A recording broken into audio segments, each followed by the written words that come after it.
Yo, Mana Squad, if you like any of the cards you see in today's video, make sure to hit up the affiliate link down below to TCG Player. You can help look up some of your local game stores in the process and help show the channel some love. And you know you got to look good while you play in order to play good. So make sure you hit up our link to Into the AM as well. We have the discount code down in the description below. Look, you got to listen to Kenneth the Heathen. He always says something about dripping in space and screaming. We don't know what it means, but do what the man says. And last but not least, hit up Heavy Play. Heavy Play is going to have some of the nicest playmats and deck boxes out there. Their magnet system between their deck box and dice trays and playmat is amazing, especially if you're playing at like bars, restaurants, stuff like that. You got to get up and move. There is no better way to keep all your stuff together, and you can show the channel some love in the process. Stay petty.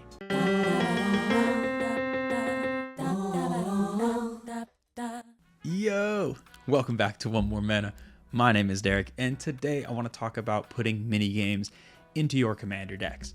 This is something that Seth and I have discussed in passing on the channel before that we both kind of do, but I've been wanting to go more into detail about it. I started doing it more this past year, and going into 2025, I want to formalize it and also put in an achievement system in coordination with it that I'm very excited to just rant about in a minute, but we'll get into how that works. Let's just start with, what is a mini game in your commander deck? And it basically means any sort of side achievement, side quest for your deck that's not just like the straight path to winning that you want to do. It's something that is hard to accomplish, is going to take some pieces getting put together that you can shoot for within your deck. Great example, this would be like meld cards.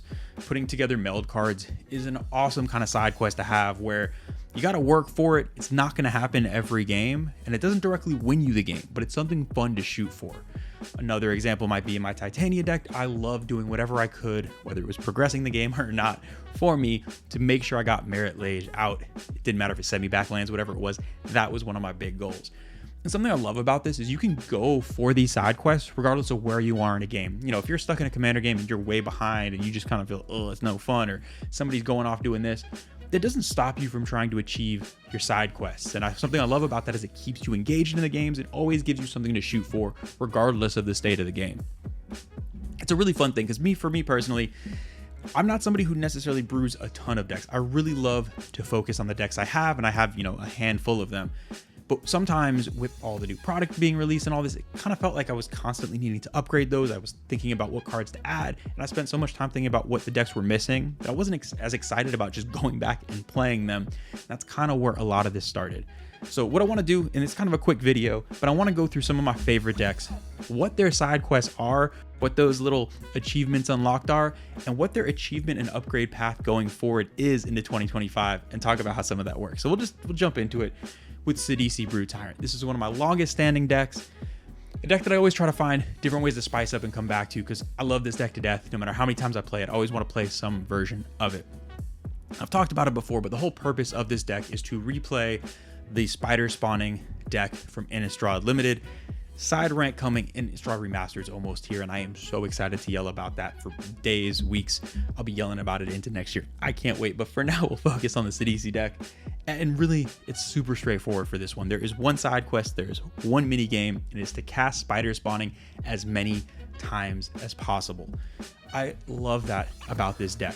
One, it makes decision making easier. If you're in spider spawning mode, you might get to points in the game. There's a lot of decision points with this deck of, do I want to bring this back? Do I want to reanimate this? Do I want to cast this? Just gear everything towards spider spawning. Less thinking, more fun. It's also a fun way to kind of get the table engaged because it might be suboptimal in some cases, but if that is your stated goal and you're just trying to recast it, you're trying to spider spawning, e-witness it back, eternalized version, e-witness, bam, spider spawning again, flash it back, do the thing to get the thing back from flashback, and just pop off. It gets to a point where I've seen the table get invested in the fact of how many times is this crazy person about to pull this off, and that's the joy of it for me, and that's something I love so much. So that is the mini game. But then there's also an achievement system in place that I have for this deck going into 2025, and that's just how many spiders I can spawn.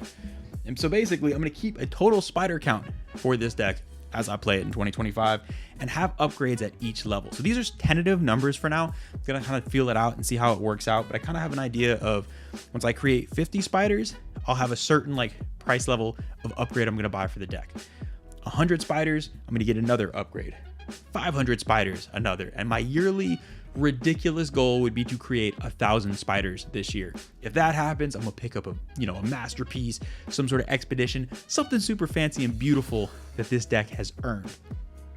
And I love that. One of the things that's great about it is it's going to make sure that if I'm spending money to upgrade and make these decks shiny, it's something I'm actually playing. If it just sits on the shelf, no spiders will be made and no shinies will be bought. So that is my Sidisi's goals and its achievement paths.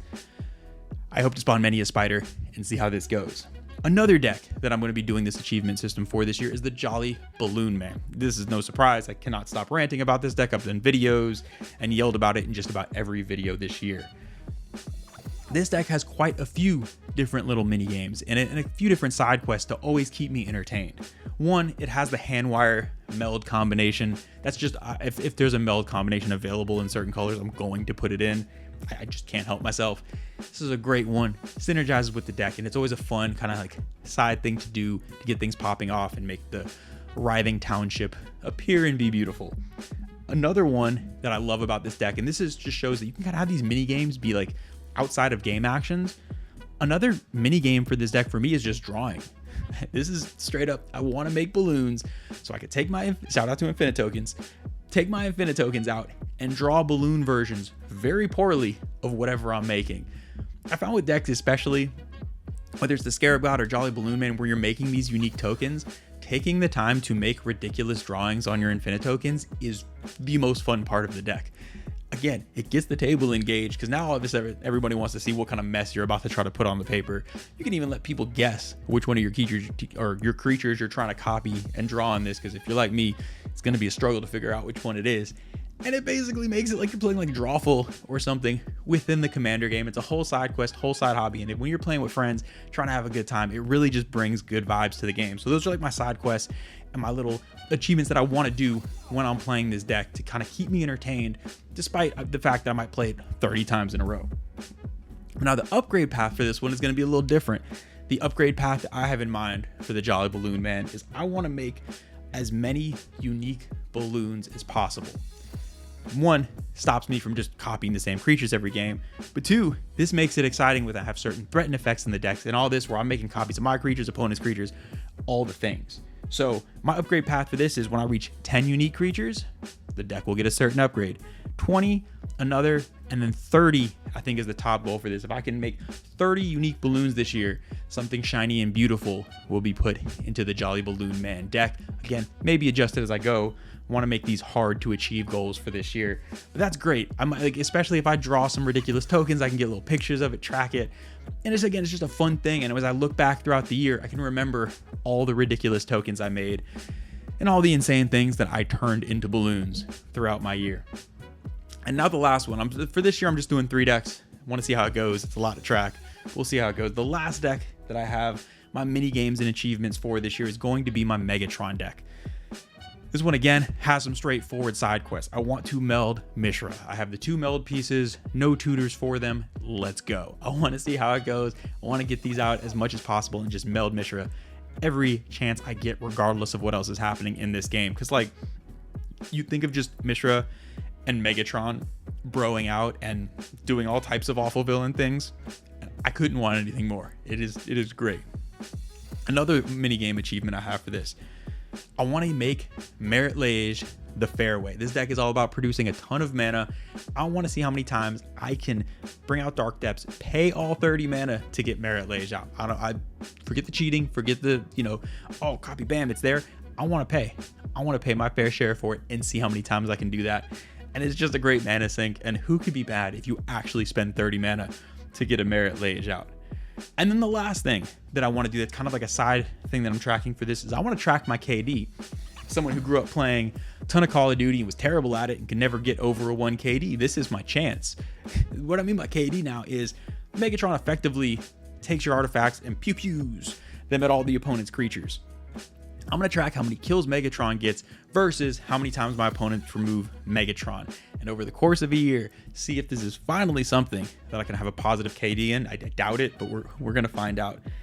And then for the achievement system, the upgrade system for this, I want to keep a total kill count for Megatron. How many opponent's creatures did he pew pew with my artifacts? I'm going to have an upgrade at 25, 50, 75, and the big goal for the year would be 100 kills with Megatron. And if that happens, again, masterpiece, something shiny, something beautiful getting added to this deck. I'm very dedicated. I feel like, you know, everybody, I'm very anti New Year's resolution because nobody ever keeps up with them. I know I don't. So I'm not going to call it a resolution because that means it's never going to happen. But this is my New Year's hobby thing, way to control myself from buying cards, whatever it is. This is my thing going into 2025. And I can't wait to see how it goes. Like I said, I'm going to start with these 3 decks. If it goes well this year, might expand it. But what I plan on doing is about maybe 6 months from now, do a check-in video, let you all know how it's going, if I've reached any of these goals, if any of them are achievable, and then an end of year to see not only which goals I've reached, but what I got for each goal, what upgrades I did, and how these decks are looking. So let me know in the comments below, have y'all ever done anything like this for your favorite decks? Have the side quests or the achievement system? Is there something, maybe a certain amount of wins or something like that you need a deck to get, or a certain number of games played before you start upgrading it? And let me know in the comments below. If you haven't and this interests you in any way, also let me know. I'm trying to get a more formal system for this. This is very much learning on the go for this first year, but I'm excited to make this a thing I do going forward because I've had more fun planning these achievements and putting these checklists together, I think, than I've had building a deck in I don't know how long. So can't wait to get started. Let me know. So excited for everything we got coming in 2025. We say in every video, make sure you come find us in Chicago. We'll all 3 be out there flipping tables, causing chaos, and chasing Ken around, cursing him for killing us and us not killing him first. Yeah, we'll see you out there. Until then, stay petty.